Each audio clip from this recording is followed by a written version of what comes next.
ಹೆಸರು ನಳಿನಿ ಅಂತ. ನಾನು ಕ್ಯಾರಪುರಂ ಇಂದ ಬೆಂಗಳೂರಿಂದ ಬಂದಿರೋದು. ಆದ್ರೆ ಇಲ್ಲಿ ದೇವಸ್ಥಾನಕ್ಕೆ ಬಂದು ನಾನು 1 ವರ್ಷದಿಂದ ಬರ್ತಾ ಇದ್ದೀನಿ. ಪ್ರತಿ ಅಮಾವಾಸ್ಯೆಗೆ ಇಲ್ಲಿ ಪ್ರತ್ಯಂಗಿರಿ ಹೋಮ ಆಗತ್ತೆ. ಆದ್ರೆ ಫಸ್ಟ್ ಟೈಮ್ ನಾನು ಇಲ್ಲಿ ಬಂದೆ, ಯೂಟ್ಯೂಬ್ ಚಾನಲ್ ನೋಡ್ಬಿಟ್ಟೆ ಬಂದಿದ್ ನಾನು. ಆದ್ರೆ ಇಲ್ಲಿ ಬಂದಾಗ ಫಸ್ಟ್ ಟೈಮ್ ನನ್ಗೆ ದಾರಿ ಕೂಡ ಗೊತ್ತಿರ್ಲಿಲ್ಲ. ಆದ್ರೆ ಆ ದೇವ್ರು ನನ್ಗೆ ಯಾವ ರೀತಿ ಕರ್ಕೊಂಡ್ ಬಂದ್ರು ಅಂತ ಕೂಡ ಗೊತ್ತಾಗ್ತಾ ಇಲ್ಲ ನನ್ಗೆ. ಆದ್ರೆ ನಾನು ಅಷ್ಟೇ ಸೇಫ್ ಆಗಿ ಬಂದೆ, ಮತ್ತೆ ಚೆನ್ನಾಗಿ ಹೋಗಿದ್ದೀನಿ. ಮನೆಗ್ ಹೋಗ್ತಾನೆ ನನ್ಗೆ ತುಂಬಾನೇ ಮಿರಾಕಲ್ ಆಯ್ತು. ಆಮೇಲೆ ನನ್ಗೆ ಒಂದ್ ಸೆಕೆಂಡ್ ಟೈಮ್ ಬಂದೆ, ನಮ್ಮ ಹತ್ರ ₹1 ಕೂಡ ದುಡ್ಡು ಇರ್ಲಿಲ್ಲ. ಆವಾಗ ನಮ್ಗೆ ನನ್ನ ಹಸ್ಬೆಂಡ್ಗೆ ಗಾಡಿ ಬೇಕಾಗಿತ್ತು. ಅದ್ರಿಂದ ನಾವು ಅದು ಅವ್ರ ಸಿವಿಲ್ಸ್ ಕೂಡ ತುಂಬಾ ಕಮ್ಮಿ ಇತ್ತು. ಅದು ಯಾವ ರೀತಿ ಬಂತು ನಮ್ಗೆ ಒಂಚೂರು ಏನು ಗೊತ್ತಾಗ್ತಿಲ್ಲ. ಅದೊಂಥರ ಅದೃಷ್ಟ ಅನ್ನೋ ತರ ಆಗತ್ತೆ. ಅಮ್ಮದು ನಿಂಬೆಹಣ್ಣು ನಾವು ತಗೊಂಡ್ ಹೋಗಿದ್ವಿ, ಅದೇ ಇಟ್ಕೊಂಡು ಜೋಬಲ್ಲಿ ನಾವು ಪೂಜೆ ಮಾಡ್ಕೊಂಡು ಎತ್ಕೊಂಡು ಹೋಗಿದ್ದು. ಆದ್ರೆ ಅಷ್ಟೇ ಚೆನ್ನಾಗಿ ನಮ್ಗೆ ಬಂತು, ಗಾಡಿ ಕೂಡ ಬಂತು. ನಮ್ಗೆ 33 lakhs ಗಾಡಿ ಕೂಡ ಬಂತು. ನಾವು ಥರ್ಡ್ ಟೈಮ್ ಬಂದಾಗ ನಾವು ಪೂಜೆ ಕೂಡ ಮಾಡಿಸ್ಕೊಂಡು ಹೋದ್ವಿ ಇಲ್ಲಿ. ಮತ್ತೆ ನಂದು ಕೂಡ ಇನ್ನೊಂದು ತುಂಬಾನೇ ಪರ್ಸನಲ್ ವಿಷಯ ಇತ್ತು, ಅದೆಲ್ಲಾನು ತುಂಬಾ ಸಾಲ್ವ್ ಆಗಿದೆ, ತುಂಬಾ ಚೆನ್ನಾಗಿದೆ. ಮನೆ ಕೂಡ ಬೇಕಾಗಿತ್ತು, ಮನೆ ಕೂಡ ಆಯ್ತು. ಅದರಿಂದ ಆ ಅಮ್ಮನ್ಗೆ ಪ್ರತಿ ಅಮಾವಾಸ್ಯೆಗೂ ನಾವು ಬರ್ತೀವಿ. ಆದ್ರೆ ಅಷ್ಟೇ ಚೆನ್ನಾಗಿ ಪೂಜೆ ಕೂಡ ನಡೆಯುತ್ತೆ, ಇಲ್ಲಿ ನಡ್ಸ್ಕೊಂಡು ಹೋಗ್ತಾ ಇರ್ತೀವಿ. ಅದಕ್ಕೆ ಎಲ್ಲಾರ್ಗು ಹೇಳ್ಕೊತೀವಿ ಅಂತ, ಎಷ್ಟೇ ಜನ ಇದೀರಾ, ಕಷ್ಟದಲ್ಲಿ ಇದೀರಾ, ಪ್ರತಿಯೊಬ್ರು ಇಲ್ಲಿಗೆ ಬಂದ್ಬಿಟ್ಟು ಅಮ್ಮನ ಹತ್ರ ಕೇಳ್ಕೊಳ್ಳಿ. ಪ್ರತಿಯೊಬ್ಬರಿಗೂ ಸಾಲ್ವ್ ಆಗುತ್ತೆ ಪ್ರಾಬ್ಲಮ್ಸ್ ಇರೋರ್ಗೆ ಅಂತ ಕೇಳ್ಕೊತೀನಿ.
मम गृहे वसतिं कालीं सर्वकार्यान्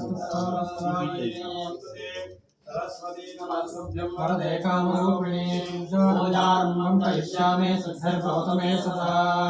ॐ भूर्भुवस्सुरकान्तरुतर्णे भगवतो देवस्य धीमहि धियो न प्रचोदयात्। ॐ तत्पुरुषाय विद्महे महादेवाय धीमहि तन्नो कण्डेश्वरः प्रचोदयात्। श्री कालिका देवतायै नमो नमः। महादेवी जगन्माताय परमेश्वरी महाकालिका देवताभ्यो नमः।